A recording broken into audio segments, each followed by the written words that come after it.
Hello everyone. I did not get any videos done during February. We had quite an ordeal at the house. We had our whole master bathroom remodeled, and so I just didn't have time to get in here and sit down and make a video. But as you can tell, I only got 2 models finished. I got Boba Fett's Slave 1 all finished up.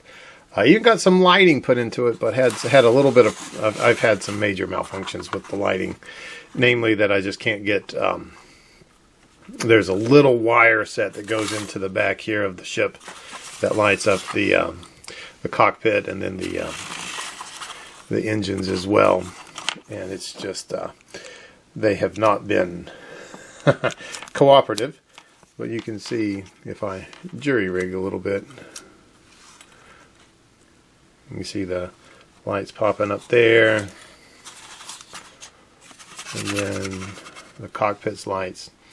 But I didn't want to have to plug this in and just leave the battery on until the battery died out. And looked at putting a switch in between the wires here, and I've just had a bear of a time because this wire is so thin that you've got to be careful with the soldering, and got it working, got it soldered onto there, and then it just stopped working for some reason. So I think it's something wrong with this connector here, because I can get it to go through there and whatnot, and turning the switch on and off. Yeah, and just turning the switch, I felt this thing shift in my hands. But the Slave 1 turned out pretty well.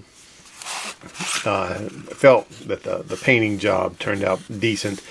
First time using chipping fluid. It's just the the Vallejo chipping fluid, and it just worked. It was easy to work with and everything. You do have to be careful to make sure you get enough on there. Look here, this was all supposed to be chipped, but evidently I didn't get the fluid all the way down to the edge.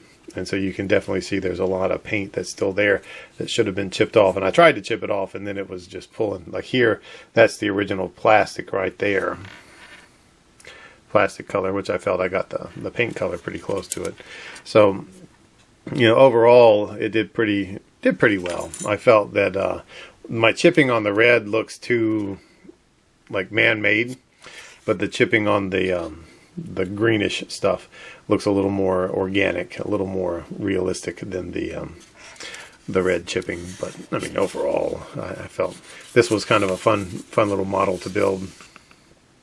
Because it's Bandai, so there's hardly any glue on this. It's just all kind of held together. I could still pull this front off if I wanted to. My lighting kit that I had for this, there's actually a light underneath Boba here in the bottom part of the thing that lights up the two. There's 2 chairs that sit there under the main cockpit. And installing this part, is that a crack, or is that the yeah, that's an actual panel. Okay, so that's fine. I was thinking that I had cracked it right through there, but no, that's panel lines, and it's supposed to be like that. But yeah, open, there's my alarm to go get the kids. But yeah, this one turned out pretty well. I got to work on my lighting, got to work on my soldering skills, got to work on that sort of thing. This is the other model that I painted up. It's Astri the Promised from the Kingdom Death line. It's the big 75mm painter scale. She turned out, I'm actually pretty happy with the way she turned out. Tried to do some non-metal metallic on the sword, and luckily it's hidden behind her, so you don't really notice that exactly how bad of a job I did. Got her bow, her nice little feather cape here, or fur cape, or whatever it is. Went for like a more elaborate cork base, where it looks like she's kind of out in the middle of some wasteland, chopping off metal-faced, purple-haired dudes' heads. Her little skin bandolier there, her spooky little lantern. Didn't really do any of the object source lighting. Haven't really ever tried that. And I guess I'll do that. I'll try that eventually one of these days. The KDM models really lend themselves to it, just because everybody has a lantern and all the OSLs that I see for those, they just look so nice. But overall, I felt I did well with her. I can do better faces. Well, I hope that one day I can do better faces than hers. She looks kind of pale and gothy, which is what I was going for, because she's out there chopping heads off of people, which is definitely what all the goth girls I knew, that's what they did back in the day. But went for non-metallic on the armor, which kind of looks like steel, and it kind of looks like she's got blue jeans on for armor. But some of my first attempts at those, and so that just needs to be built up and worked on and improved upon.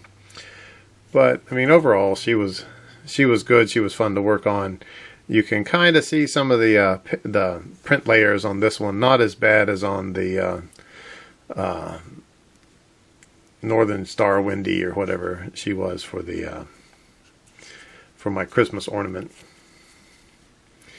And for the cork, I definitely went over it with some Astro Granite, which is a pretty good sand and glue substitute.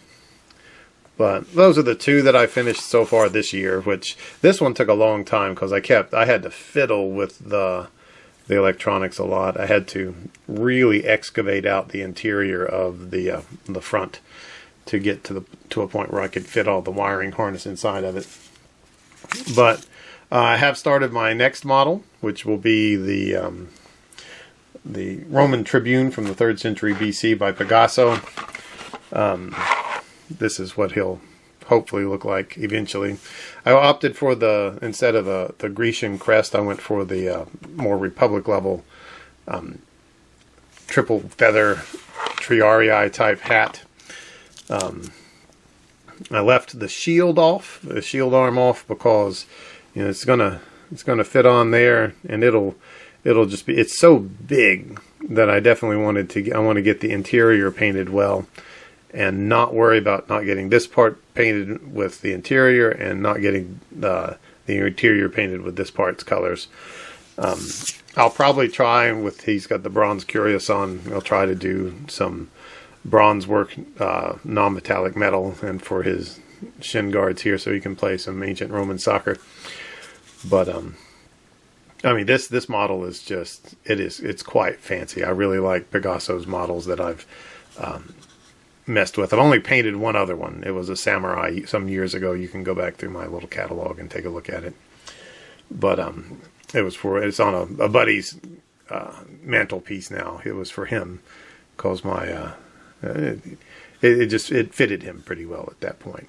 But wish I would have gone over the metal base, because this has a little metal base for his feet with some glue and sand to match specifically this. But I feel with some with painting and maybe a little bit of flocking, I can cover over that and not have to worry about the texture differences. It's real obvious. You can see the metal to the sand.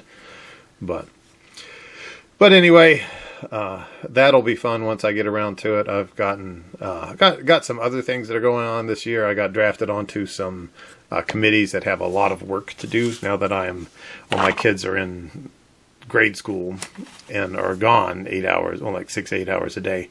All the people who run committees have said, hey, now you can sit on our committees. And one of those especially has become quite active this year. And so I've had to do 1 week in February alone was consumed pretty much all day, every day for that whole week, sorting out the committee work. And I don't want to be a grown-up and don't want to be responsible. I want to sit home and play with my toys, but I can be a grown-up and I can be responsible, and so and somebody is needed for these positions. And so, since I can, I do. With great laziness comes great committee work. Anyway, I hope you guys have a wonderful week, and I will see you guys probably in April when I finish this guy. And I want to get some of the airplane models done that I've gotten. I've managed to only buy about 16 models this year.